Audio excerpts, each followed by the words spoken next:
What if I told you that one of the most defining cultural moments of the 1990s wasn't just watched at home, but on the streets of New York City?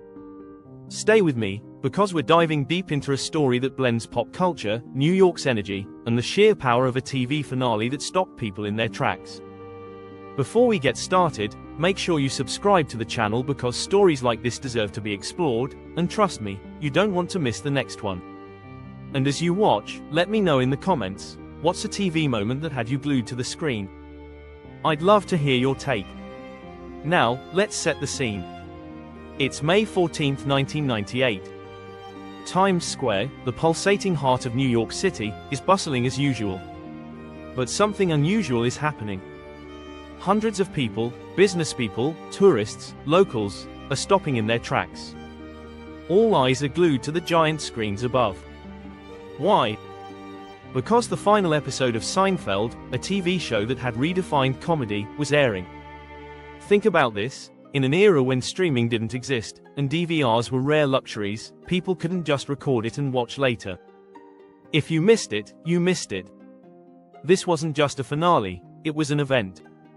Ken Murray captured this moment in a now iconic photograph, showing a crowd gathered in Times Square, all watching a television show.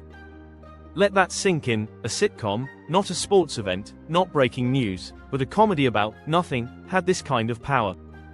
It's hard to fathom today, isn't it? Back then, Seinfeld was more than just a show. It was a cultural phenomenon that dominated conversations. For 9 seasons, it brought humor into everyday quirks and oddities, and when it ended, it left fans wanting closure. Now, let's talk about the finale itself. It was controversial.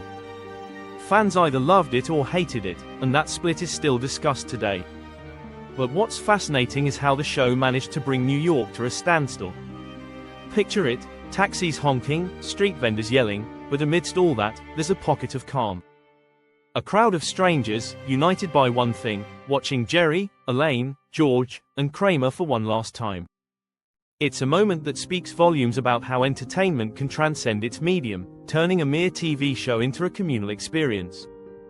This was a snapshot of a pre-digital era, where public spaces were where we connected with others, not just our screens.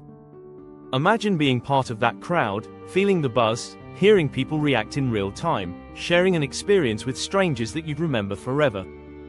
It's moments like these that remind us of how deeply stories and characters can resonate. So, what do you think about this?